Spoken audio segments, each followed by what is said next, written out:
you it was coming. Can't be doing that. Get to Gotta it. give me a heads up. Wink, wink. Welcome into Just the Tip, a fantasy football podcast. We are your hosts. We got Ryan, the Tagless Haynes. We got Matt Regan, and myself, Mac, aka Disfatt-Bidge. Ryan, how are you?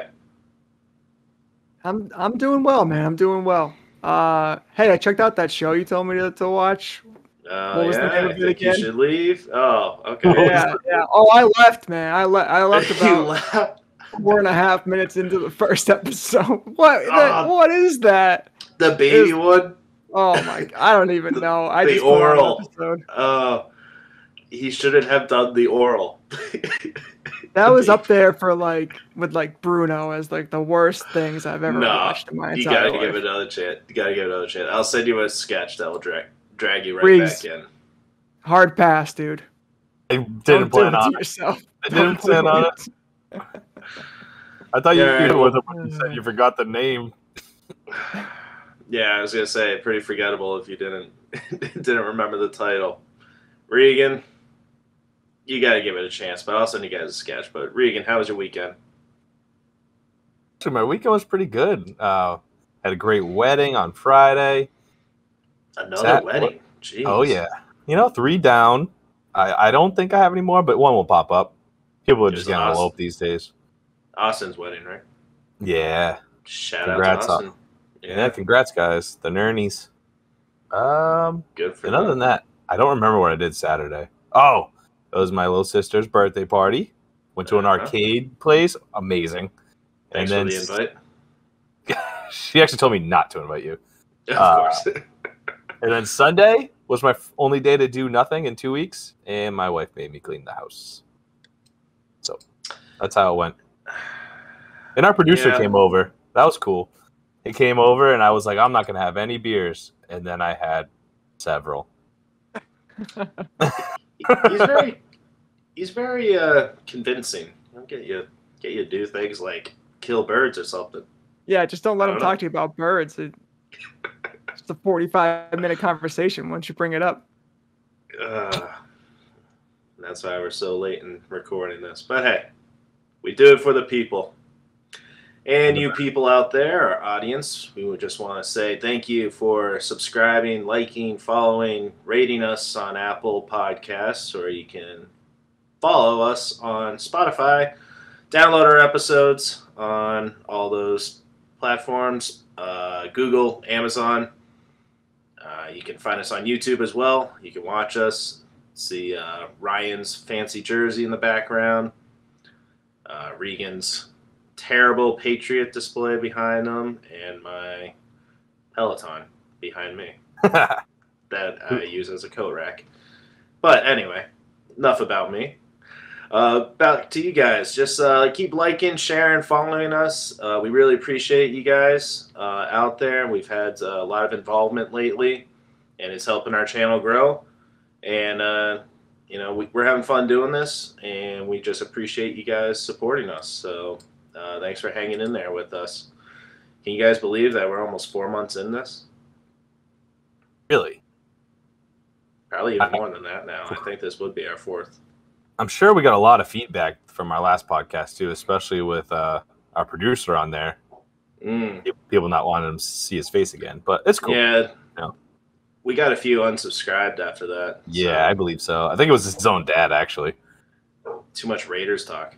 Ooh, not a fan. Nobody wants to hear about the Raiders. That'll turn off anyone. Yeah. Agreed. Well, anyway, moving on. Let's get into Haynes' briefs. Go ahead, Ryan. You got it. All right, boys. So, a little news coming out of DC this week. So the Washington football team is going to announce a new name and logo in 2022. Apparently the team hired a digital creative agency to assist with the rebranding process. So I'm going to, give you guys a few names. And there's another list that's going around the internet. So please feel free to share if you've seen those. So a couple of names, possible names: Aces, Ambassadors, Beacons. How about First City Football Club, or my favorite, 32 FC? What does that mean? I don't know. 32 Football Club, I Like guess. the NFC? I don't know. NFC? Are they saying that they're last? Just Well, well, technically they'll be the last like new team name, I guess. So a whole new chapter in life. Mac, what's your favorite name? What are you thinking? All right. So I was thinking, original thought, nobody thought of this before. Ooh, How about the Washington Sentinels? You mean Just except for the creators of the replacements? Yeah, that one. They thought of it. Yeah. Damn it. Nice All try right. though. How Honestly, about the Washington Continentals? like breakfast? No, like the Continental Army. Damn. It just makes me want scrambled eggs and bacon. Hey, they should be playing in London a lot so we can get some morning football and watch that and eat. So, Ooh, how about, all right, Washington Capital Punishment? No. Actually saw that in the docket. I thought that was funny, honestly. Okay, well, it's good. It's a lot of syllables. It's a lot of syllables, but it's good. Better than Washington football team, so. It's better than, I was going to say, it's the same as Washington football team. All right, last one, the Washington Cherry Trees. I hope you're clicking the crickets. Yep, thank you. I'm trying. All right, that's all I got. That's why they didn't hire me for their rebranding. Just bring it back to Redskins. Come on, it's too hard. They're just gonna stick with Washington football team. I hope not. Riggs, what do you think? I was reading the list that you gave us, and I think what are the two? So I had the Red Tails, which I think is a really common one, which I actually think is gonna be it. I thought it was weird though because it was out of Alabama, which has nothing to do with Washington, but you can look it all up. It's a great backstory of all black crew of airmen who had red tails on their airplanes so they could be spotted and so on, based out of Alabama. Awesome story. I think with everything going on, I think that's why they want to go that route. And the other one was the Washington Renegades, which I just thought was funny because when I thought of it, I thought of the D12 Eminem song that I used to listen to when I was like 16 years old, not even. Mm-hmm. And I just thought it'd be a cool song to come out to. But just saying. You guys can look it up. Probably came out in like 2002. Probably. Washington 32 FC. It still holds up, Regan. Still holds up. I'm going to listen to that in the car ride tomorrow to work. That Ryan, what were your... Yeah, after that. Right? I mean... Ryan, what are your choices? 32 FC, let's do it. I'm all for it. No, come on. More practically, I think like Red Hogs or something like that would make a lot of sense. You got the Hog Club or whatever the hell they call it over there. You got those, the guys in dresses with the pig noses. Exactly. Let's roll with that. That can be your mascot. That'll be the logo too. It's a beautiful thing. Yeah. Is it? Very progressive. It's not really beautiful, but anyway. All right. So next, Mac put out a poll on all of our socials for all of you to vote for who had the best draft in our mock draft episode last week, and the results of that are: Mac finishes first. I just don't understand. It was really close. Is John C.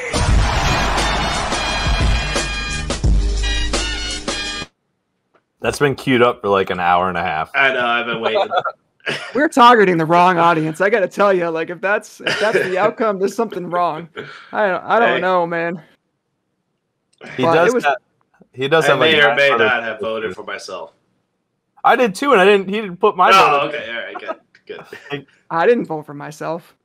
Back? Yes, I did. I did vote for myself. All right. I had the Bold best team. strategy, Cotton. Let's see if it pays off for him. It did not. Spoiler alert. Oh my god. Yeah, Kyle didn't get any votes. He didn't even vote for himself. Oh my god. Yes, he did. He commented voting for himself. So he gets one vote. He gonna do one. For the sake of time, let's roll into the last thing here. So, listening back to some of the our previous shows And thinking about our 4-month anniversary here, which I didn't even think about until about 10 seconds ago. There, as we talk about often, there are good tips and there are bad tips, and there are, tips that might be a little bit misguided or misdirected. So I'm going to give you a misdirected tip here. So when we were doing the AFC West breakdown, I had mentioned I picked Austin Eckler 4-11. That was in a super flex, which I failed to mention. If you're thinking you're going to get Austin Eckler at 4-11 and you're doing your redraft and you're like, oh, he went 2-5, Ryan, what are we doing? What kind of tip was that? You're not going to get him at 4-11. So just know that. So guys, we're not perfect. We don't give the best tips all the time or the most accurate tips. We make mistakes. Mac, what was your biggest mistake that you can think of? Joining you guys on this podcast and embarrassing myself in front of my family, bringing shame upon them. True. Just kidding. So I'm not very good at public speaking, as I choke up there. Ironic. I was homeschooled, all right, so I wasn't brought up speaking in front of the class, and now putting it online for the whole entire world to see. It's a little nerve-wracking, so I get a little tongue-tied at times. But the biggest and most obvious gaffe I had, I would say, would be when we were breaking down the NFC West, and if I could find it, I was talking about Mr. Unlimited and his little bitching tour when he was going around saying he needs more help on the O-line and they're not doing what he wants, trying to get traded and all that. And I couldn't remember the show that he was on saying that. It's the freaking Dan Patrick show. You guys left me hanging. I'm like, what is his name? What is his name? He's in movies. Still don't know what it is. Dude, we don't listen to Dan Patrick. The guy hasn't been on TV in like 15 years. He's on ESPN. What are you talking about? He's on the radio. He's on ESPN radio. Who listens to ESPN radio? Somebody is serious. That's I mean, fancy. It's pretty popular. Google it. Regan, how about you? I feel like this was made for me. This whole segment, this whole questionnaire. So where do I start? I guess I didn't really look into my tips too hard, other than the fact that I just screwed up while talking about them. I said Kamara instead of Cam Akers last week. I said Scheffler instead of Schefter.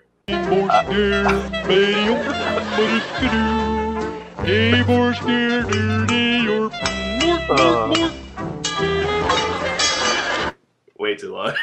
Yeah. It made me feel like shit.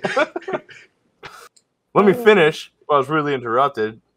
Excuse me. I forgot Jonnu Smith that the Titans traded.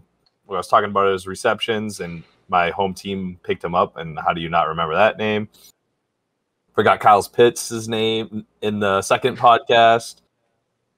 And then I wrote this as a miracle that people still listen to us. And I think my mess up should become a drinking game. Just saying. I think it's, you're going to get pretty hammered on at least one. Make a good time. Make a party, listen to two. Mm-hmm. Depends what you're drinking. Right. I'm either adding entertainment value or people just are pity watching. I don't think that's definitely true. Entertaining. We're good. You got some fans out there. Shout out to Hutch there for voting for you, trying to lobby for you. My boy, on every platform, Twitter, Facebook, Instagram, Just a Tip, FFP. You guys can find us there. Anything else, Ryan? No. And I apologize for the long brief there, but, sometimes they're just a little bit longer. Maybe they don't fit just right. Oh, my God. That is huge.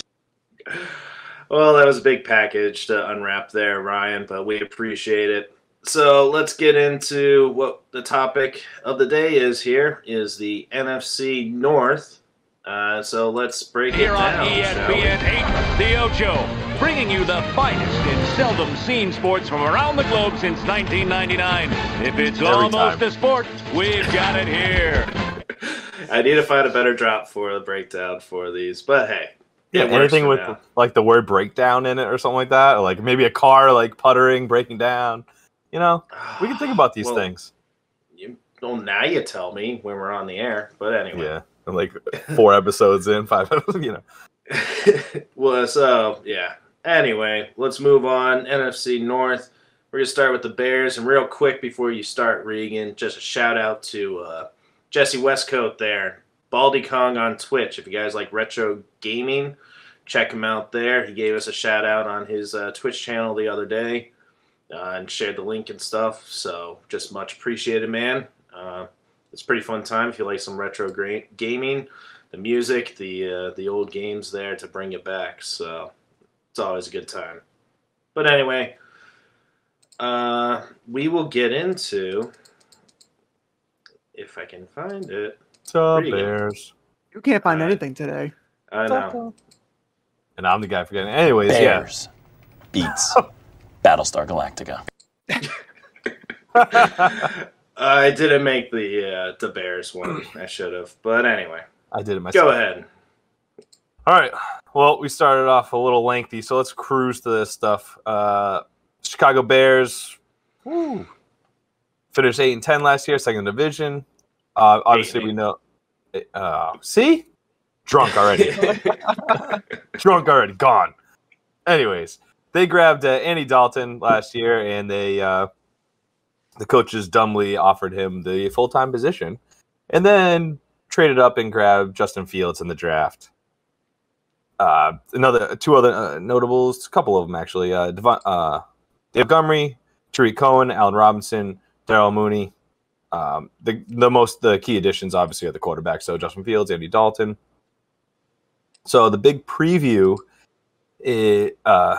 storyline for the Bears is obviously the QB positions. Andy Dalton is going to start this year as the head quarterback with Justin Fields behind him.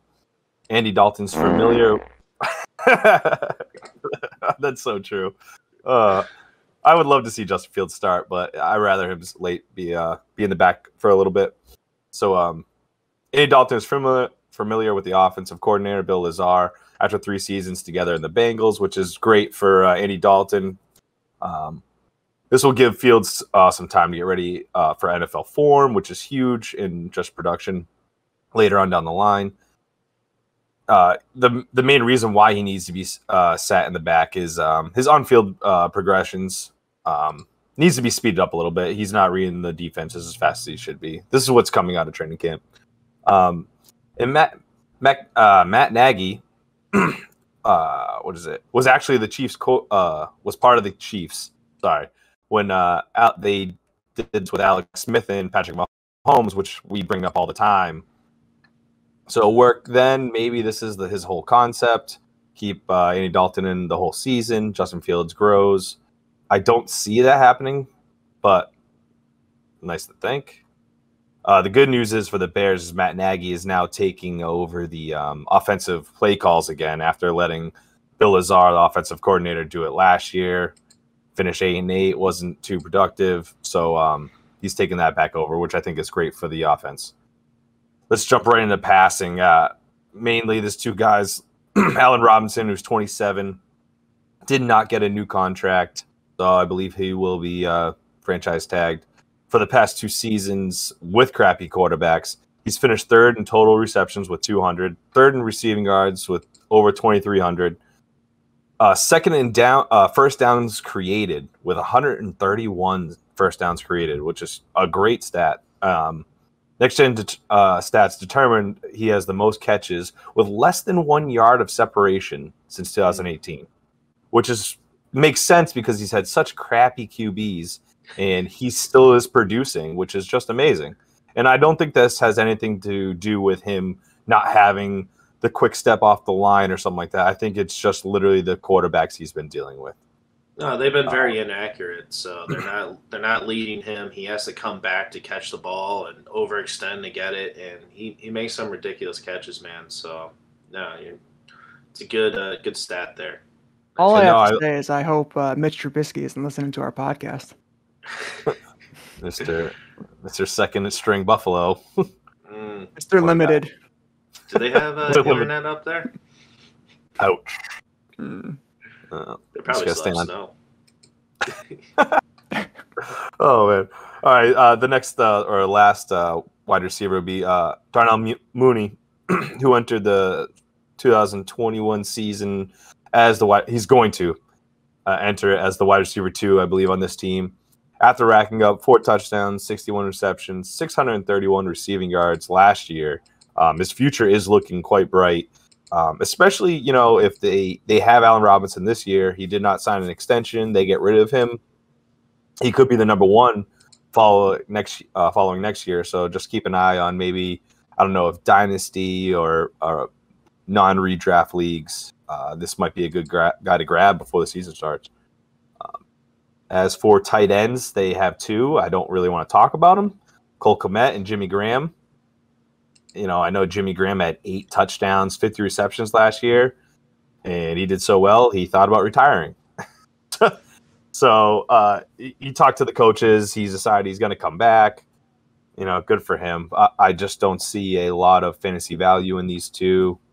Do you guys feel the same? I'm staying away. What do you think, Mac? Yeah, he's a streamer. Jimmy Graham, it is? Yeah. Once you start gauging what defenses, if they lock down the receivers and let the tight ends get open, especially in the red zone, you map that out and all right, 2 weeks from now, I need them to fill on a bye week. Grab them. Don't spend any fab on them. Couldn't agree more. How about you, Ryan? No, get them for free. Take them off the waiver wire. If you have a tight end injury or just so desperate at tight end that you need somebody like Jimmy Graham, go for it. But outside of that, not really. I like it. All right, so not much in obviously the pass game, which could be nerve-wracking, but I think they need to get through Andy Dalton, get ready for the new quarterback, so we'll see. But the run game, the Bears drafted 2 linemen, Tevin Jenkins and Larry Borum. And early in the offseason, the Bears also signed Elijah Williams. This will definitely add some much-needed strength to the offensive lines. Excuse me. And make some bigger holes for these running backs. David Montgomery, who tied 5th for rushing yards last season. But he just wasn't too consistent. I think we all know that. In the first 9 games, he struggled and averaged only about 11 fantasy points per game. And then he ended up missing 1 game and then came back and just dominated in the next 4 games. He rushed for 434 yards, 5 touchdowns, 71 carries. He was average. Oh, actually, he only trailed Derrick Henry in that span with those stats. He was averaging 25 points a game, PPR wise. Yeah, he won a lot of championships for people. So count it. Thank you. Yeah. So, like I said, well, actually, I'll add this in. They did grab Damian Williams. They do have rookie Khalil Herbert and the return of Tariq Cohen. I did throw some stats into this about Tyreek Cohen. He got hurt last year. He caught 150 catches between 2018 and 19. He did sign a 3-year extension before he got hurt. That being said, in OTAs, he has looked slow and hobbled. That leads me to believe that he might be, I don't know, I would have to look at the details of his contract about what's guaranteed, but I could picture him kind of falling back. Maybe they trade or drop him, and Damian Williams, who is a great pass catcher, kind of takes over for that. That being said, I feel pretty good about David Montgomery. I was a little nervous at the beginning of the season getting Tariq Cohen back, but with their progress in the line, Andy Dalton as a new QB, they're going to want to run the ball, so on. So just a thought. That brings me right into my first question, actually about Allen Robinson. So I have him almost tied, Allen Robinson, that is, with Hopkins for output. This is actually last year. He was almost tied. The only difference was 150 receiving yards and 13 catches. 13 catches is really not that much. Mac, question to you. I know how much you love players coming in to contract years. Obviously, like I said, he didn't get a new contract. How do you feel about this with Allen Robinson? I could, he's coming. I forget what wide receiver he is off the board, but you get him late second round or in early third round. Yeah, I've been seeing him go in the third round. Yeah, exactly, which is amazing. So with that and him being in the contract year, could you see him being, he's the only receiver here, really. Could he be a top 5 wide receiver? He could. I think I misspoke there. I think he's going in the second round, not third round. My bad. Okay. Yeah, I mean, I could definitely see him doing that. I think once Fields goes in, like they're not going to stick with Andy Dalton. They can't do that. Nagy's going to be coaching for his job as well. Allen Robinson, he's betting on himself for the cap to go up next year, so he's going to want to have major production to get paid like Kenny Golladay did. So Fields, I feel when he runs, he's going to draw the defenses in as well, and that might relieve some pressure, some coverages on Allen Robinson as well. And hopefully Fields will be accurate enough to get him the ball. So yeah, I feel he can take that leap. That's exactly how I wanted you to. That's exactly how I wanted you to answer that. That was perfectly well put. No, thank you. I hate this kid so much. Alrighty, Ryan, you got anything on this?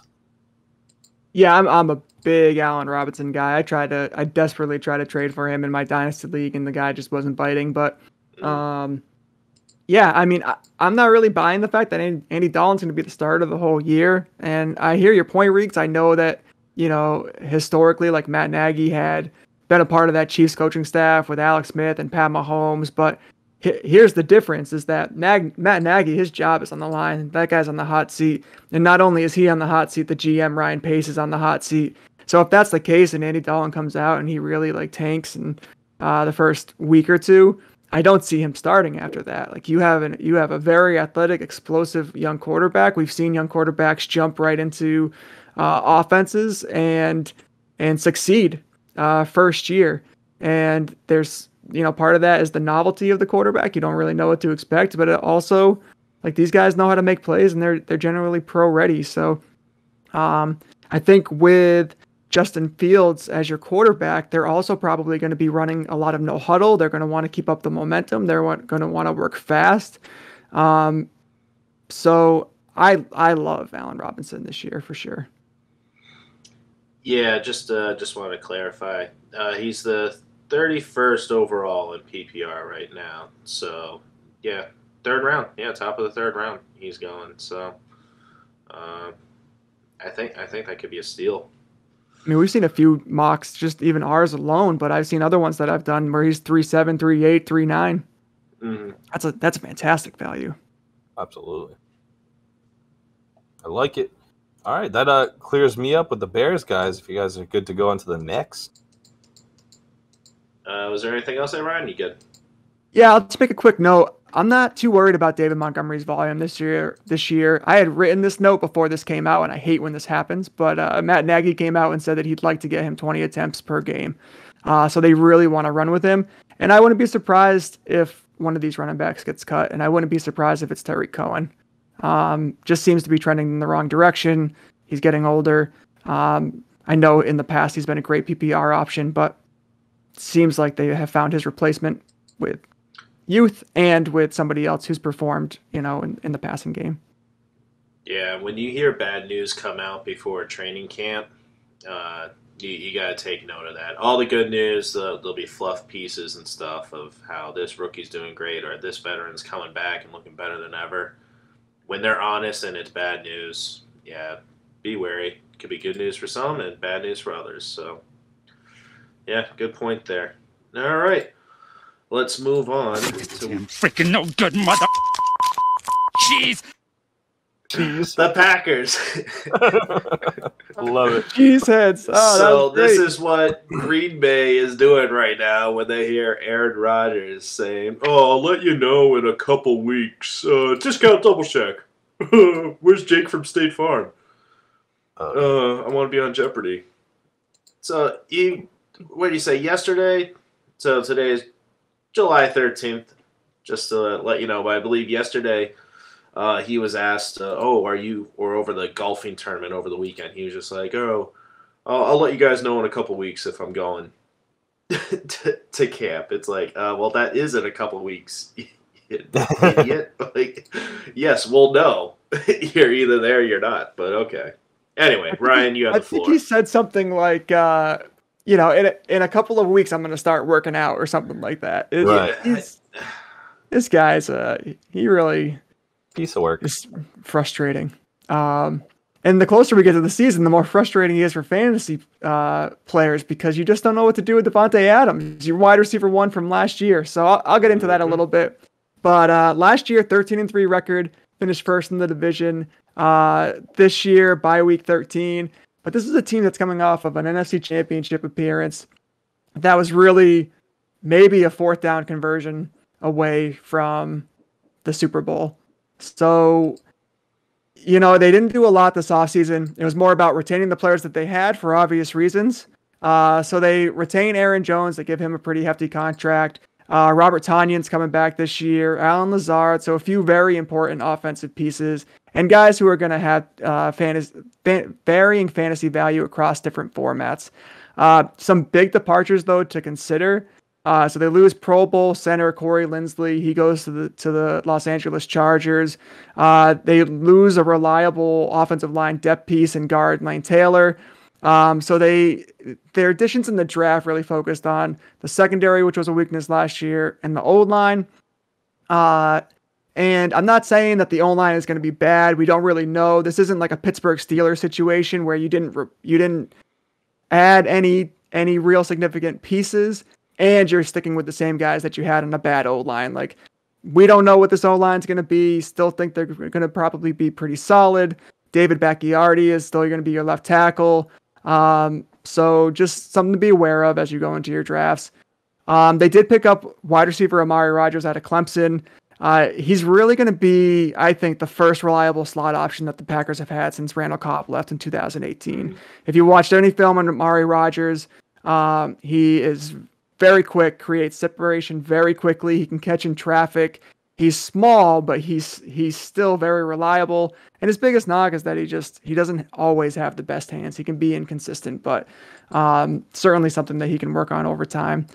And the main part of this team in the offseason has just been the drama around Aaron Rodgers and what's going on. And then it's like, all right, well, if Rodgers isn't going to come back, Davante Adams is saying that he might want to leave. And it's just been this roller coaster of an offseason. So, I was listening to one of the local Green Bay podcasts last week, and they were talking about how word out of Green Bay is that they're trying to get Davante Adams an extension, trying to show Rodgers that they're trying to do everything that they can to retain him. And then, kind of implying on this podcast that the Packers have behind closed doors, they are ready to give Rodgers whatever he wants, whether that be trying to target and get more weapons, retain Adams, give him whatever he wants as far as money.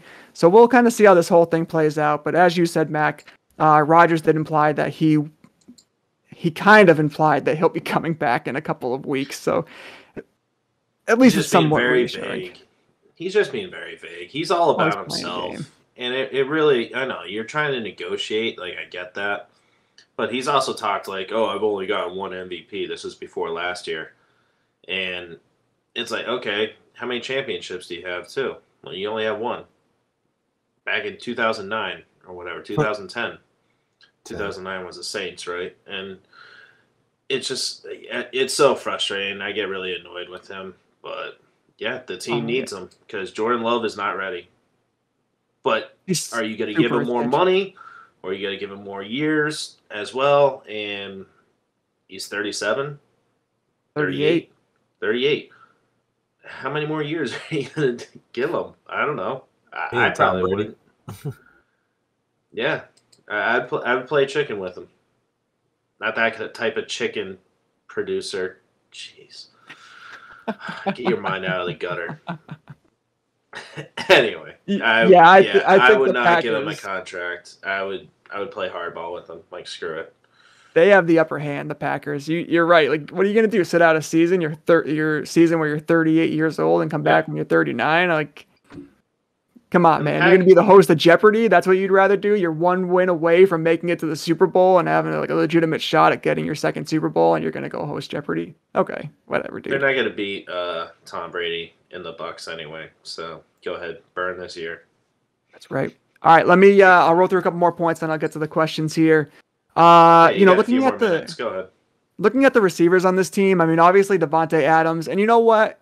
I think even if Jordan Love plays, I don't think Devontae Adams is your wide receiver one. I don't think he's a first round pick, but he is certainly. I still think that even with Jordan Love, he'd be a great value to pick up in late second round, early third round. If you look at his stats from last season, his yards before contact per reception was about 6.8 yards. So it's the lowest in his career. That means he was catching the ball quick and basically right off the line of scrimmage. And he led the league for wide receivers in yards after the catch. So this says that he was making his own plays and creating his own yards because he's that athletic, because he's that dynamic.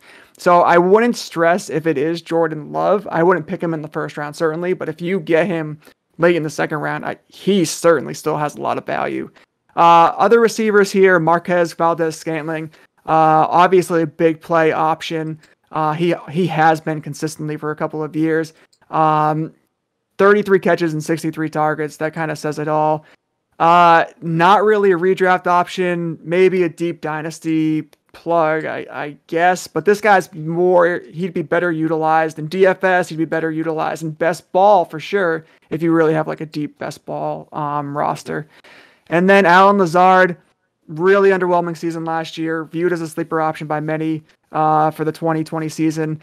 And I don't know how. I think he puts up similar stats that he put up last year. 33 receptions, 451 yards, nothing all that impressive. And I think Amari Rodgers might even take away from him a bit. Alan Lazard was hurt for a while too. He missed a lot of games. So, but yeah, he's very slow too. So he doesn't get much separation. So you definitely need an accurate quarterback for him. I agree. I think he is underwhelming.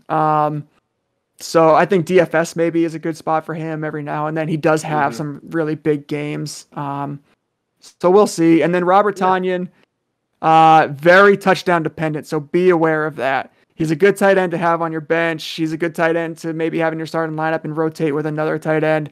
But to have him reliably in your starting lineup every single week is a risk. So he was tight end 13 in receptions last year, tight end 12 in yards, and he was tied for tight end 1 in touchdowns with Kelsey. So if he has Rodgers, he might be able to match that again. And he finished tight end 3 last year, so he might be able to be inserted in your lineup every week. But he's very, very touchdown dependent. So be very careful with him. Some unexpected names that were above him in receptions: Hayden Hurst, who did not have a great season; Eric Ebron, Logan Thomas, Dalton Schultz, Noah Fant.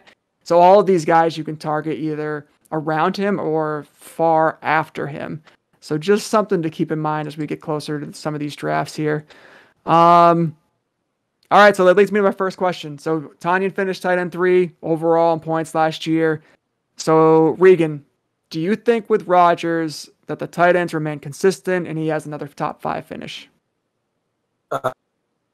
Highly doubt another top 5 finish. And obviously you said it. I might have got my stat wrong, but so he had 59 targets, I believe you said, and he ranked pretty low in receptions in general for the tight end position, with 11 touchdowns matching Travis Kelce's last year. I just don't see that being possible. That's just a crazy amount of touchdowns, and that's the only reason why he finished 3rd last year.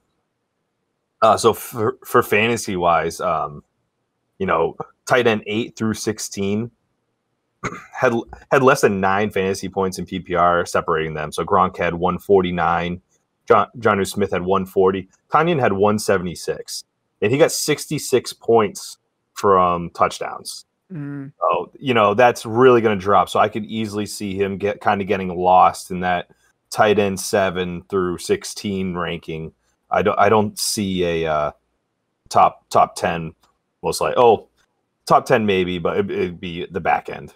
Definitely not top 5. Great point. Great point. Mac, what do you think? Yeah, he's a one-hit wonder. He was the type of guy that you would want to trade last year for somebody that needed him in Dynasty. Because I don't see him repeating. I don't see him in the top 12 of tight ends at all this year. Oh, wow. You had a bunch of tight ends move around. You got some sleepers like Troutman that they're trying to get involved more in the offense, and I just don't see it. I agree, buddy. Top 15, not top 12 though. And that's fair. There's another guy that we're going to talk about soon that I might like over Tanyan. But Riggs, you have anything? You have anything to add? Mac, you have anything to add? I'm golden. Nah. I mean, it's all dependent on Rodgers, really. It's kind of no man's land right now. It's really tough between them three. You know, Devontae Adams, Aaron Jones, Aaron Rodgers. There's so many fantasy points right there to be lost, possibly. You know, just on one guy deciding. Yeah. You know who I think would be most affected by Rodgers either being traded or sitting out? Aaron Jones. Aaron Rodgers too, yeah.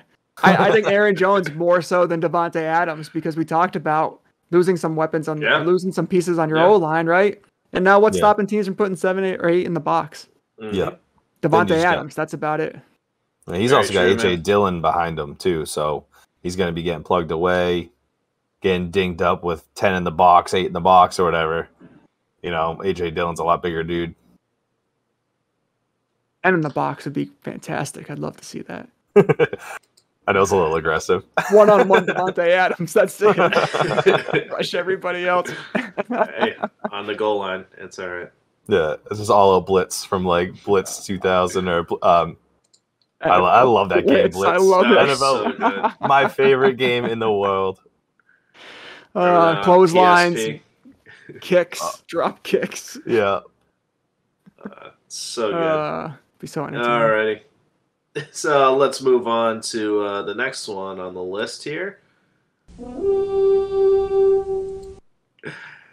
That's pretty lame. All we got is the Vikings here. All right. So they have a bye week 7 this year. So if you are more of the early style bye weeks, this team's for you. All right. They had a 7-9 record. They were 3rd in division last year. So you got your notables. Kirk Cousins, he was the 11th quarterback last year. Dalvin Cook, he was number 2. Justin Jefferson, the rookie sensation, number 6. Adam Thielen, number 10 in wide receivers. And Irv Smith, tight end, number 22. All right. We rank these off of PPR formats for those that are new to the show. Just to let you know, unless we specify otherwise, or if you're like Ryan and you forget that it's a 2-quarterback league, super flex, and you get Austin Eckler in the 4th round, and he forgets that tiny tidbit. But go ahead, slide in our DMs, comment on our videos and stuff, and find out for yourself to answer any questions. We're around. We're not doing anything. We have no lives. All right. So anyway, there's not much depth on this team, all right, but there is high-powered fantasy value, all right, quality over quantity here, all right. They're consistently in the top 12 for their respective positions, all right. After they parted ways with Diggs, they replaced him with Justin Jefferson with their first pick in last year's draft, all right. QB's overpaid. He's not terrible, so they're going to keep with him. Their defense was suspect last year, which wasn't like them. A lot of people thought they would do better than they actually did. They're usually in the top half of defenses, and then they're like 22nd overall, I believe. But look at them to bounce back. I believe they addressed it with some of their additions. They had 11 picks in the draft, added size with their first pick, Christian Darrisaw, and number 23. They traded down from number 14th. Then the defensive pieces to really address some of their upfront needs for the team. They didn't make too much noise at free agency, though, all right? So they looked at getting younger. I think next year they'll probably go for a quarterback to move on from Cousins or somewhere in free agency when the cap goes up. So keep an eye out for that, you Dynasty guys. Clint Kubiak is taking over the OC position after his father. retired. So expect similar offensive styles. I don't see it changing too much. They signed Patrick Peterson to help up with their defensive backfield. So I would say I wouldn't draft the defense, but look at them to be a streamer, all right, especially at the beginning of the year. I'll get into that later. All right, so Dalvin Cook, not much needs to be said, all right? He was the second running back last year overall. I can see that happening again. He'll be in the top 3, top 5 for sure. He only had 1 receiving touchdown. I think that's got to go up. All right, he only had, not only, but he had 44 receptions off of 54 targets. In 2019, Ryan, how many receiving touchdowns do you think he had? Trick question. He had none. He had 0. He had good.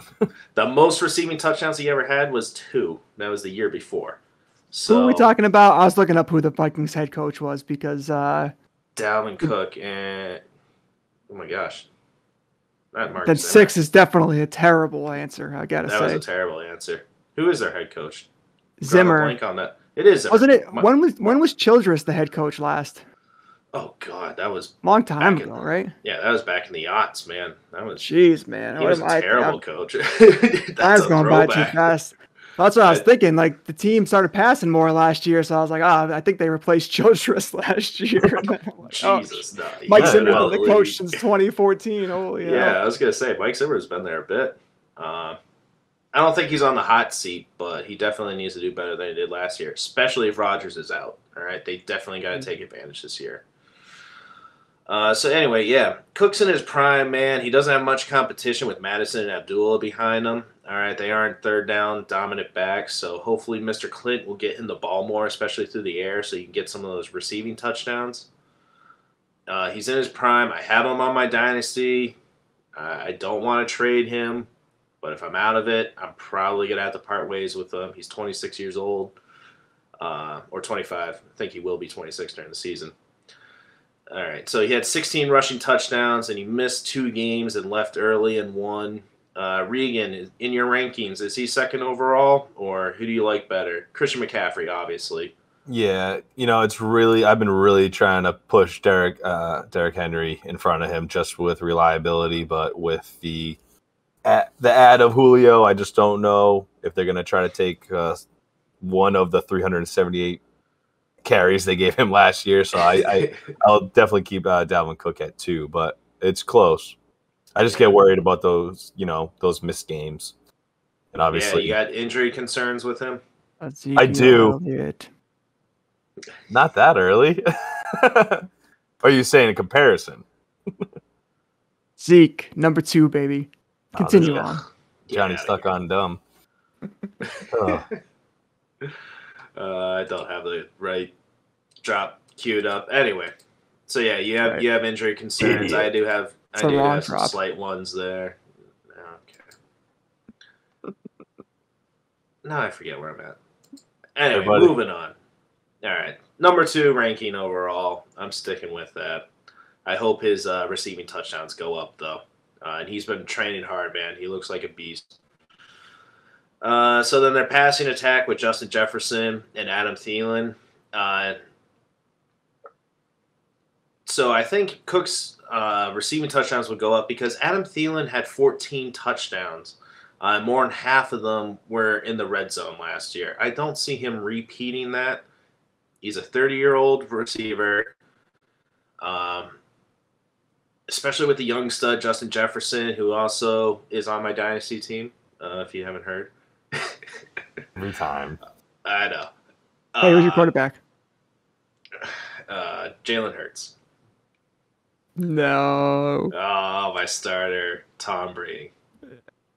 For the next 5 years. Hey. Anyway, back to Adam Thielen, all right? So he's been a top 10 wide receiver 3 out of the last 4 seasons. He got hurt one of those years. His targets dropped, though, to 108.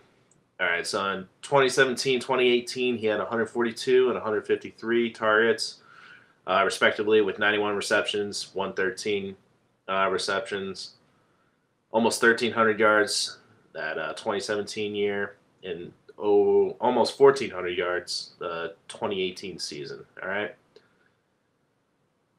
To last year, he had 74 receptions off of those 108 targets and 925 yards. All right. So the touchdowns really saved his ass. All right. So I believe it's some fool's gold with him. Don't look for him to repeat. All right. Especially when they involve Justin Jefferson and more. All right. It took him a bit to get going. The first couple weeks, I'll get into Justin Jefferson a bit. But for Adam Thielen here, all right, if Cook's going to be dominant like he should be, Justin Jefferson coming in, Ryan, on a scale of 1 to 10, how hooked on a Thielen are you at his ADP? Oh, that was a terrible pun. That was great. Yeah. All right. So his ADP is 52nd overall. All right. Wide receiver 20. He's around Robert Woods, Jamar Chase, CeeDee Lamb, Kenny Galladay. Justin Jefferson's 21st overall, wide receiver 7. All right. So the hype's pretty good for him. But yeah, are you going to take Woods, Chase, or Lamb, or Galladay over Thielen this year, you think? I think All of so. them. I probably am contradicting myself because I took Adam Thielen in our mock draft. But, I think in a PPR format, it's always a big risk to take a guy who's pretty touchdown dependent. But I will tell you, Mac, like, what's the one thing that you can't teach? Size. Oh, size. And luck. But, yeah, I mean, the guy's not any smaller. So I do think that in the red zone, he's still going to be targeted. I still expect him to get 9 or 10 touchdowns. I do see your point about Dalvin Cook and how he could take away a few touchdowns away from him. Jefferson also, but he's still a pretty reliable red zone option. So I'd be comfortable playing him in my flex. Like the team I drafted last week, where he's my wide receiver 3, I think I'm okay with that. But I'd rather have Woods, Chase, Lamb, somebody with more upside for sure. All right. You agree, Regan? I think I have Woods and Lamb ahead of Thielen. But I think I got Thielen ahead of Chase and Galladay. Okay. Yeah, that makes sense. I mean, he's right around there. I think I would be fading away from Thielen as well. So on that scale, I'm more about like a 6. There you go. Yeah, we didn't do the numbers. Yeah. More unhooked than hooked. Just to add to your stats too, obviously the couple seasons before last season when he was a little lackluster he still had Stephon Diggs there, so it wasn't like he didn't have a star there taking stuff away. So this is kind of a good not a good sign, but a sign that he might be going down. Yeah, I mean, I guess he is trending downwards, but you're right. The competition, it's not like he didn't have it before. So that is a good point. I didn't think of that. Well, one more point too. There's not a lot of depth in that Vikings receiving core. So not at all. If Jefferson's getting doubled, like he's still a wide receiver 2. Another option would be Irv Smith. We'll get there. Ouch. All right. So like I said with Justin Jefferson, it took a couple weeks. So just a little side note here. I think we talked about in our 5-point stance, with just our tips a few episodes ago. Pretty good episode. Go check it out. Got raving reviews. When you get your rookies, all right, don't drop them early, all right? You got to check out, see how the team is using him, all right? So he only had 6 targets over the first 2 games, all right? So if you see 2 games, it's like, all right, he only had a couple catches. I think he had 3 in each. Or 3, overall in those 2 games. And it's like, all right, he's not doing anything. Drop him. But he's less than 50% snap percentage. You got to check into those numbers, all right? Go a little bit deeper than just a tip on that, all right? So he racked up 1,400 yards.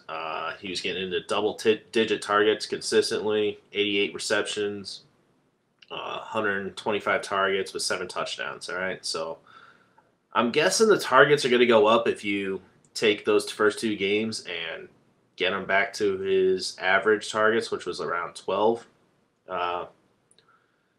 So he could get up to 150 targets. Regan, will he be a top 5 wide receiver? He's currently ranking at the 7. He was 6th last year. So he's behind Hill, Adams, Metcalf, Diggs, Hopkins, A.J. Brown. But he's ahead of Ridley and Michael Thomas. Kind of surprised he's ahead of Ridley right now. Yeah, that is a tough one. I see him at probably 5 or 6. I have him, everybody's high on Metcalf, but I have him in front of Metcalf and A.J. Brown. So I have him necessarily 5th behind Hill, Adams, Diggs, and Hopkins. Ridley might bypass him, though. So I would say maybe 6. Either though, repeating. I don't see him going down at all. His ceiling is top 5, I would say. His floor is top 10, I would guess. I did have something to admit after you said don't get rid of players early. I was looking at my my keeper confessions. Oh, I need a sound drop for that. I looked at my keeper league last night, and I was just wanted to see who I wanted to keep next year. I was all excited. And I looked at the draft board, and I never realized I drafted Cam Akers, dropped him, and Justin Jefferson, and dropped him. Oh, that totally makes up for Antonio Gibson. That's worse than the Antonio Gibson man. one. But I won the league anyways. So it doesn't matter. Chance He's here. better than you, Ryan. All right, quickly. I just want to touch on this point. I know I've been going on a little while. I'm sorry. I apologize to both of you and the audience. cut you off too. It's all right. All right, so their schedule, okay? I know I look a bit ahead of schedule, in the schedule, and put too much stock in it. I put about 20% stock in my decision-making and my top, 5 picks, all right? The Vikings start out with Cincinnati, Arizona, Seattle, Cleveland, Detroit, and Carolina, okay? They could go 5-1 right off the bat, all right? The playoffs, though, it's Chicago, Rams, and Green Bay. All right, you got that divisional game for the championship. So hopefully they are fighting for the top spot, the division, and hopefully they're not out of it like they were last year. So that way you will have pretty good value with the players, all right? So I would definitely grab Cousins late. Regan, you just drafted him, I think, 11th with your 11th pick in our episode for the mock draft, our last one. Check it out. Like, subscribe on YouTube. Just a tip, a fantasy football podcast. So I would grab Cousins then, and then get Lance or Fields or Zach Wilson. Familiar. Huh? Sounds familiar. Yeah. Did that happen? Was that a tip? Or you just did the draft? You drafted Lance, right? Pull what out? That? Some sort of tip. Anyway. So I want to see if that shakes out, okay? I would take Cousins, start him for the first half, and then if those guys, one of those rookies, start picking up, especially with the rushing ability, Cousins doesn't really have that. And he's also playing for his job. He's 32 years old. He's going to want another contract. He's not done yet. He's not a bitch like Aaron Rodgers. He's gonna want to keep on playing. So yep, just that final tip right there. All right, Ryan, you had something you want to say about Irv Smith? Irv Smith is the man. He's the man. Okay. Here's a tip for you. Irv Smith, tight end, 7 this year. That's a bold prediction, man. Very bold prediction. You sure you don't want to go back on that? Not yet. Okay. It's about 150 fantasy points. We're almost an hour in, so nobody's listening anyway. It's fine.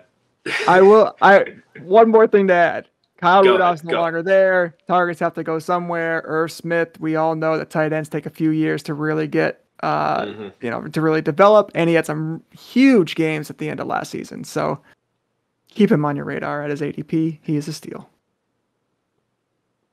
So I did look at this real quick, and obviously I know we're trying to run through. So with those targets, that's 80 targets to the tight end last year. With his average of 12 yards a catch, that brings him a projected if Rudolph wasn't there last year, that would have been like around 970 receiving yards, which would have been third overall for tight ends. All I'm saying is that the value is the ceiling's there, that it could really happen. I don't think he could keep up 12 yards a catch, but and I think 80 targets is a little high, but something around 69, 70 catches would be pretty good. So okay. I think he actually could be up there. I like it, Ryan. Yeah, I don't know. He's too inconsistent for me. All right, so it's a Not last anymore, year. big boy. All right, we'll see. All right, last year. No competition now. Oh, none? Zero competition? Okay. Tyler Conklin is this tight end competition. You got other positional players there, though, on that team. Justin Not Jefferson, many. Adam Thielen, Dalvin Cook. Okay. He only had 3 games where he scored touchdowns. So the big games you're talking about, he was very touchdown dependent. So you just went on about Tunyon. I guess for his ADP, he's 100th overall. So I guess for his ADP, it's not too bad. Yeah, and he's splitting time. You got to look at his snap percentage. He's only on the field 40 to 50% of the time. So towards the end of the season, he was 82, 88, and 79%. But yeah, before that, 52, 38. He missed a couple games, and then he was roughly in the 60s in snap percentage. So yeah, you are right. It should. And how much of that is run blocking too? Very true. Very true. They are a run first team. So he only had 1 game over 5 targets, and that was in week 16 with 9 targets, 6 receptions, 53 yards, 2 touchdowns. So he's not going to be the yardage guy or the reception guy. He's going to be very touchdown dependent. He's going to be a 9-catch, 53 yards, 2 touchdown every week kind of guy. All right. I can see an average of 5 catches a game. I think that's pretty average 5 catches a game. That's bold too. We can move on from Irv Smith now. Maybe I meant targets. Targets would make more sense. Yes. All right. That makes more sense. All right. Let's move on to the best team in the division. If I were a lion and you were a tuna, I would swim out in the middle of the ocean and freaking eat you. And then I'd bang your tuna girlfriend.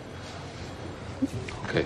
First off, a lion? Is this Dan Campbell? Because it sounds like something you would say. That's awesome. No, that's from the other guy. Marky Great Mark. movie. Yeah, Mark Wahlberg and Will Ferrell. You ever see that movie, Ryan? I love that movie. It's one of my it's favorites. so great. Okay, Peacock, you gotta let me fly. You gotta let me fly, Captain. Don't go chasing waterfalls. All right. Anyway, Well, I'm glad so you wanted. Sorry, okay. Regan. Ryan wanted to hear from Dan Campbell. All right, so this is the mentality of him. We're going to get up, and on the way up, we're going to bite a kneecap off. So the land of flowing motor oil and kneecaps. We got Dan Campbell there. So Regan, you have the floor. Let's go, guys. All right, thank you for leaving me so much time on this quick podcast. Take your time. Nobody's the Lions. Anyway. Come on. Honestly, I'm not even going to edit this episode. I'm just going to go. Yeah, well, for the Lions, I really just get to talk about the coaches, so that's great. So the Lions last year went 5-11, last as usual in their division. Notables: Jared Goff, DeAndre Smith, T.J. Hawkinson, how do you pronounce that? Amon-Ra St. Brown. Amon-Ra. Doesn't matter. Anyways, doesn't matter. He's gonna be a PPR machine. Look out for him late in the draft. Go ahead. Go. Let me get to him. Key additions: Tyrell Williams from the Chargers, Rashad Perriman from the Jets, Jamal Williams from the Packers, Penny Sewell, offensive tackle, was drafted. Amon-Ra St. Brown was also drafted, wide receiver. So let me just jump right into it. Saying that they have a new coaching staff is an understatement.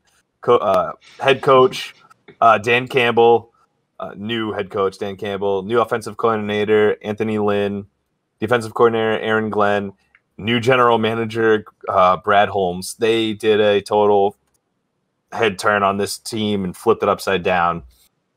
I'll get into more facts on why they flipped everything upside down. But anyways, so Dan Campbell spent the last 5 seasons with the Saints as the assistant head coach and tight end coach. He did serve as the interim head coach for Miami back in 2015 And Joe Philbin got fired, so I want to throw that in there.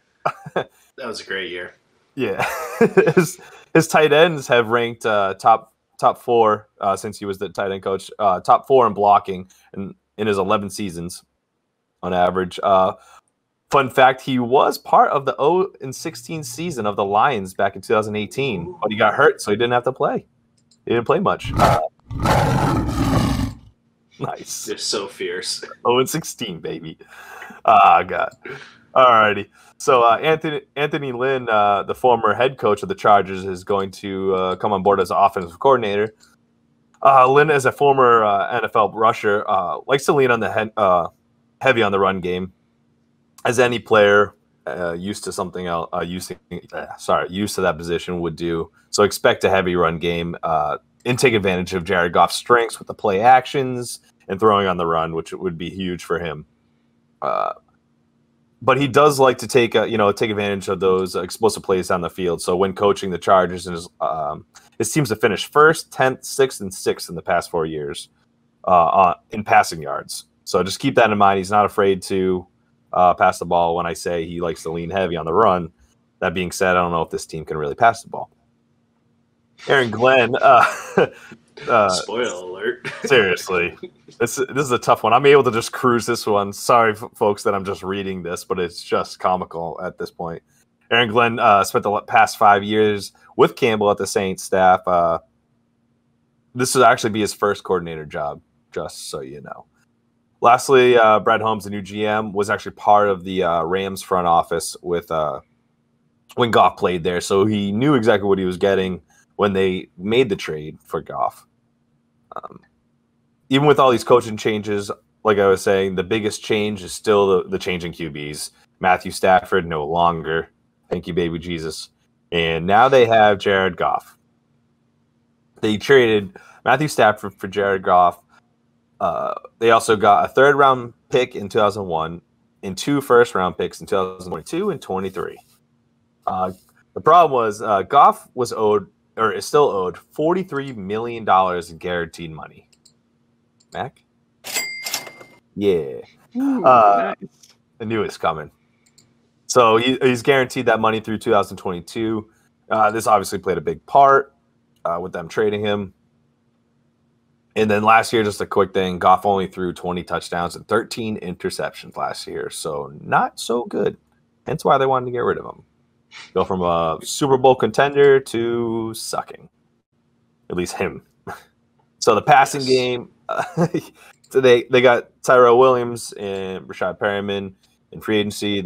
They seem just to be placeholders to me for the future. I think this team, like I said, has flipped everything upside down. They just got somebody to go out there and catch. These two guys, when coming into the league, they were promising in their rookie, sophomore year, and then they fell off with the holdouts from last year, injuries, low catch rates. The two, if anything, week-to-week flyers in fantasy, I would stay away from both of them. Obviously, one is going to have to maybe make some catches. That being said, Amon-Ra St. Brown might be that guy. So some could say, he looks like the Cooper Kupp replacement. Sorry, I just hit my mic. So he should get the starting slot position this year in his rookie year, which is great for him. He was seen with Goff, taking snaps and kind of going over Cooper Kupp's routes and tendencies with him. This is probably just for Goff himself, trying to make himself a little bit more comfortable coming to a new team with no talent for the most part in the passing game. So I think he could have some great PPR value, and you could get him as your wide receiver 4 or 5, and possibly work his way up through the season and become a nice flex, or in a 2 flex league, a deeper league, he could be your starter there. As for the next weapon, that brings me to T.J. Hawkinson. So T.J. Hawkinson, their tight end, he doubled his output from last season. From his first season. So he finished with 67 catches, 723 yards, and 6 touchdowns, which ranked him 5th in tight end scoring with 176 PPR points. So it was right behind Tunyon, I believe, that 179. But he had a lot more catches. and not so many touchdowns. So the tight ends, we can look back at Goff's last season. And even though it was down actually from the 2019 season in 2022, you completed 90 passes to the tight ends with 1,008 yards, 6 touchdowns.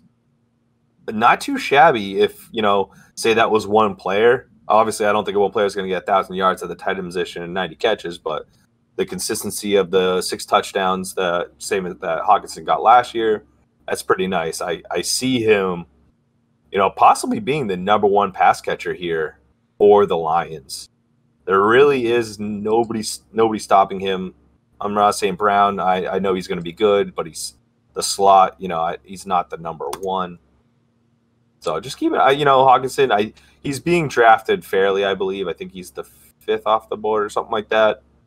But still, somebody you might want to target. All right, so let's get to the last part of the detail line. Sorry to keep you guys hanging. I know this team's rough. No, you're fine. Hawkinson's important, man. He's going to be that last of the top 5 tight ends to grab. So after he's gone, you're waiting until double-digit rounds for a tight end. Oh, easily. I've been doing mock drafts, and once he goes, I literally just sit back and wait and see what comes. So big volume for Hawkinson. I mean, like you're saying, a lot of targets.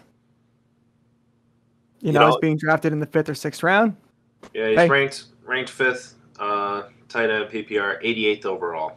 So I've been seeing him go earlier than that. I like it though. I would probably be taking him a little bit earlier, depending on who's there. But that's not like I said. Jared Goff threw 90 passes to the tight end last year, 1,000 yards. That's pretty nice. I obviously scaled that down, but even that scaled down is a nice stat for a tight end.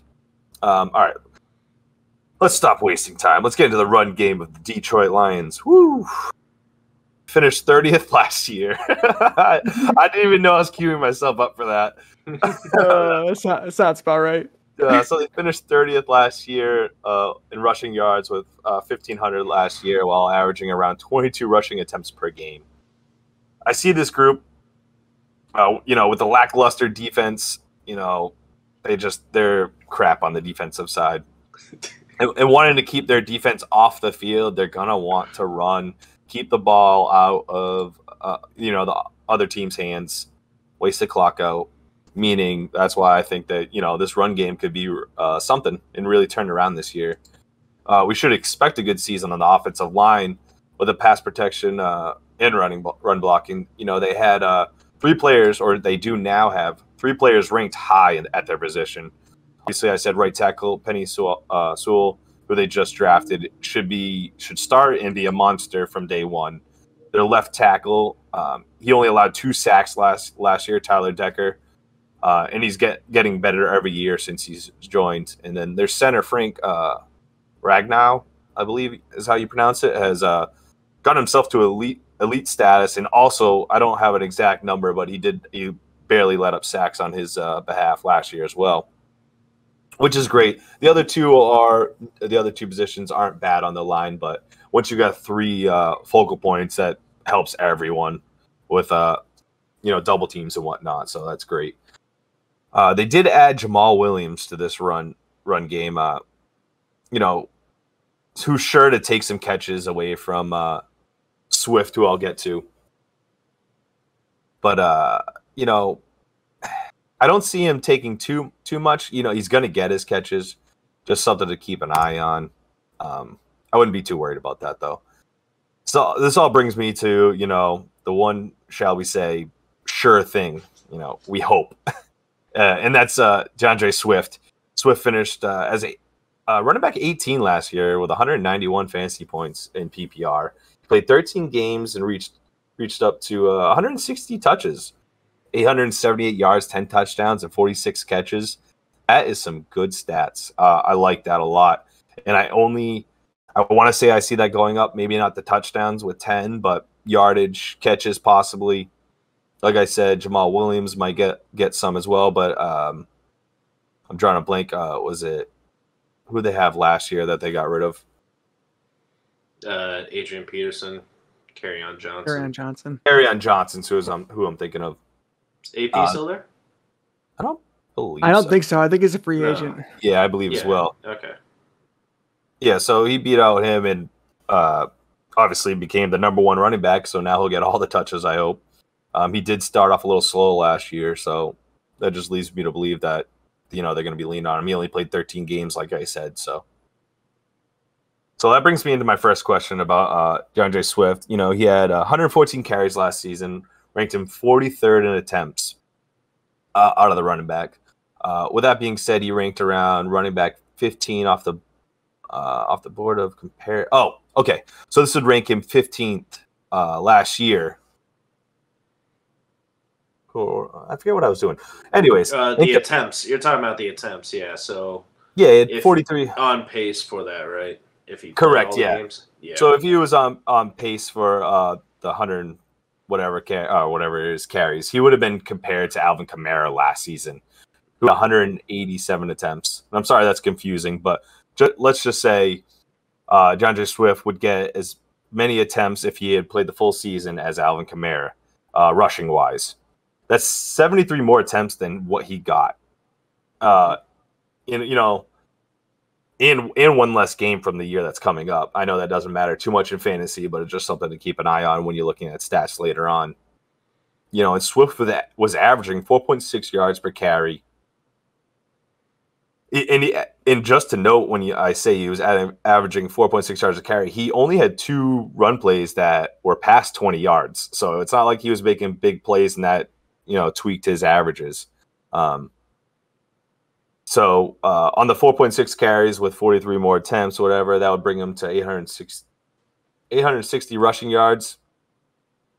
With receiving yards last year, they gave him 56 receptions, 438 receiving yards in a 16-game season.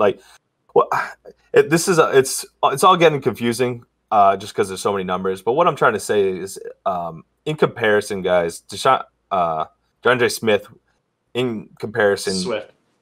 Oh my God, DeAndre Swift. Yeah, he could be compared to you're talking about the Lions.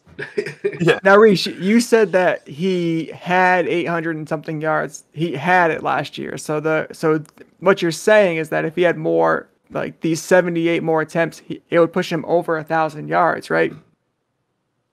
Sure. I think I definitely messed up my maths. But what I wanted to say is, DeAndre Swift and his carries, he would have been comparable to Alvin Kamara. And when it came to his catches, even though he only played, did I say his name wrong again? When it came to his catches, I was going to say he compared to Mike Davis, who's got 59. So he only got 3 less catches, I believe. Oh, a couple more than that. But anyways, this will all rank him around running back 15. You know what? I don't even care anymore.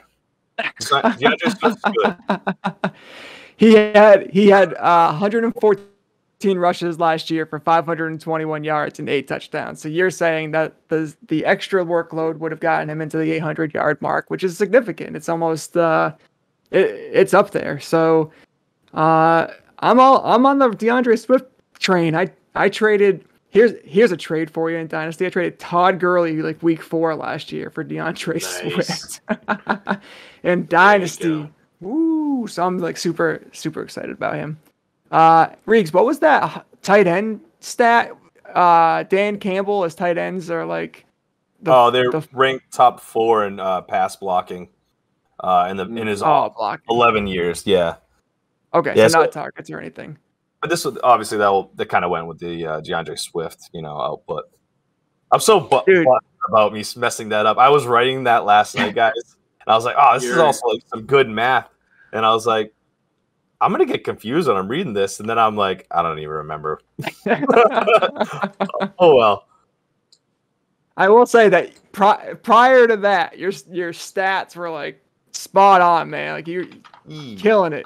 Irv Smith and your Justin Jefferson rankings and beautiful. It's a beautiful thing. DeAndre Swift, you son of a bitch. Either way, I think he has a chance to be a top 10. I'll take it out on breakout. Swift. That guy's an ass now. Now I hate him. Oh man. Anyways, well, if you're playing the game, you are hammered. So Dan Campbell, yeah. So he really wants to run the ball. He wants to play old school smash mouth football. So, but Swift is a pass catching back too, and they're lining up in the slot with him as well. So I see Jamal Williams having some value. I was thinking a few weeks ago that he could be this year's Kareem Hunt, where you get him late, and he's just gonna. Kareem Hunt became the 10th running back overall last year. I'm not saying that Jamal Williams is going to do that, but he's going to outproduce his ADP for sure. Especially, they gave Dan Campbell a 6-year contract, so they know this year's going to suck. And they're they're not going to invest the money into it right now. They stacked up on picks. They're just going to be low end of the wins, but they're just going to run the ball and collect a paycheck. But you're going to get some fantasy value out of those backs, so try to catch them if you can. I will say this. There's a I'm sorry, everyone. I'm sick of your puns. Go ahead. I will say that there's a narrative that's like, all right, the Lions are going to be in full tank mode. Nothing about Dan Campbell tells me that guy's going to tank. He's like the epitome of high energy, competitiveness, like, biting kneecaps, all this other stuff. And I was listening again, which you guys should do, to a local Detroit podcast. And they were talking about how this guy seems kind of foolish because that's what the media wants to focus on. Behind closed doors, it's like these guys are eating it up. Like he just brings a lot of energy and motivation and fun. And for a team that's going to be bad and they know they're going to be bad, to like try to have some fun. I'm interested to see what he has up his sleeves. And your point that the running backs are going to be put in the slot and stretched out and have a lot of time. Like I think he gets Jamal Williams, DeAndre Swift. I think he gets very unique with how those guys are being used in the passing game. So Dan Campbell's the man. He is the man. Trying to read my stats over. I'm mad.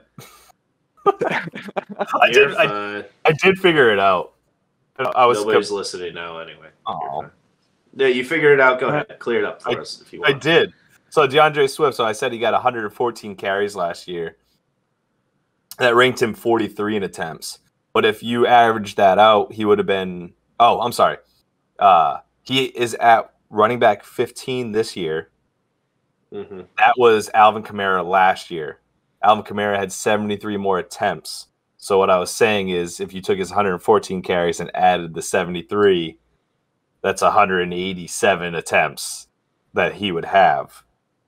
And then I was also saying last season's projection, if I ran his catches through, he would have 56 receptions for 438 yards, which would have made him the 5th highest ranked running back in receptions, tying him up with Mike Davis and Montgomery. All right, Mac, you gotta crop. Now that is beautiful. Scientific fact. There's no real evidence for it, but it is scientific fact. Jeez. Can we do a wide? Producer, great idea. It's like the meme where the woman's like looking at all the math, like floating in front of. I feel like I was in the Matrix when I was trying to read my script. Yeah. So Swift is his ADP is around 28 right now. So yeah, I could see him beating that value right there. Yeah. All right. Well, if you guys have stuck around for this podcast for this long, we're cropping. We want to say thank you, and Regan will give you a foot rub to say thank you for putting up with that, and for me going on way too long about the Vikings when we already know that they're stellar.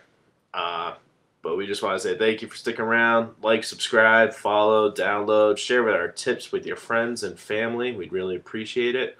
Keep taking our tips. You can email us at justatip@fspodcast. tips. Hate that guy. justatip@ffpodcast@gmail. Send us your questions, your hate mail. We want it all. We'll take it all. Slide in our DMs. I guess we can do leftovers real quick. Regan, what do you got for leftovers? Does anybody buy these anymore? Anybody? What do you got? Little fantasy football magazines. Oh, those. I've never bought one in my life. That explains a lot. I have some championships. I have the internet. I don't need the magazines. That's because yeah, go ahead. I was listening to Andy Gresh talk about it because they were going on about Damian Harris and how he's ranked like 97th overall. And they're like, that's way too low. Like, he's definitely in the top, like, 20 of running backs. And it's like, you guys don't know shit. Shut the hell up.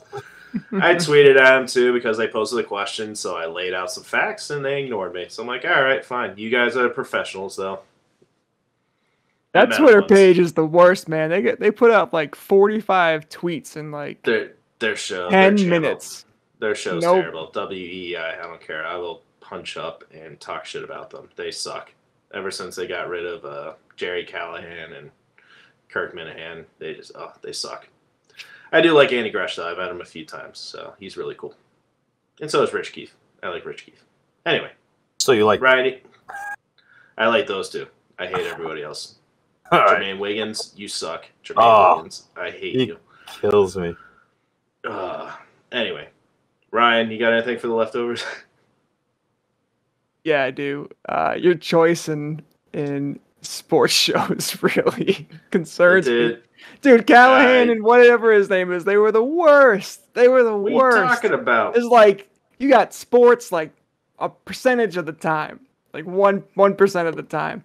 And Wiggs, yeah, they were entertaining though when they fought. It was great. They were I didn't say they were the best, but I just say it. Ever since they got rid of them, they've definitely been tanking. Yeah, you're right. No, I'm sorry. Let's compare it to tips. Yeah, compare the tips. We're better than them. We just leftovers. Truly, I learned a lot about birds tonight. You did. Pre-production. Thank you. You're going to be on a Netflix documentary on some sort of serial killer for birds. It's going to be you. I'm a savior of birds.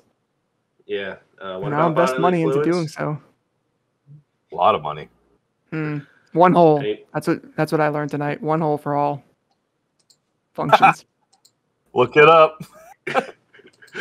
One hole for all functions. Okay. What I was told. I like it. All right, for my leftovers, I was trying to get a drop ready, but I couldn't in time. Anyway, my leftovers, Dallas Cowboys, Hard Knocks. They are who the Hard Knocks is going to be following. So their ADP for every position is going to be hyped up. So if you want Amari Cooper, CeeDee Lamb, and even Gallup now, it's going to go up, and I just don't think it's going to be worth it. So not like anybody's listening right now, but telling you guys, especially you, producer Kyle, don't reach for him. Don't get into the hype. It's going to be their third time on Hard Knocks. It makes sense, though. They have the biggest storylines on it. I know. I don't mind it, but you want to see Dak come back. You want to see how Zeke's doing. You got some fresh new faces with CeeDee Lamb as well. And Tony Pollard coming out, too, because Zeke's going to be on his way out. But yeah. What other choice would you rather have, Regan? So I don't really care. Oh. I don't watch Hard Knocks. It's too much, and you just fall, like you said, you fall in the traps with that thing because everybody looks good on it. You know, there's always one good episode about a kicker controversy. It's like, get the hell out of here. Only Ryan would like that. Yeah, you. Wow. For those listening, Ryan pointed to himself. I did. I can't talk anymore. Left him speechless. We gone way too far. And we're done. Ryan's speechless. I see. What? Regan's rubbing off on me. Oh my god. Check us out at Just the Tip FFP on Twitter, Instagram, Facebook. Wait a second. And, I have a stay tuned for leftover. Just don't rub off on us. I have a leftover. What is it? So I didn't know if I was making it up earlier or it was an actual fact, but birds really do everything out of one hole. Everything. You lied to him? Never doubt yourself. I didn't know if it was true or if it was something I was making up. I do this all the time, but it is a fact. They poop, they pee, and they have sexual intercourse all through the same hole. Wow, you are a bird connoisseur, my man. I had a bird. A lot of birds growing up. Also, Kyle, you have a lot of trimming to do. What the? Good night, everybody.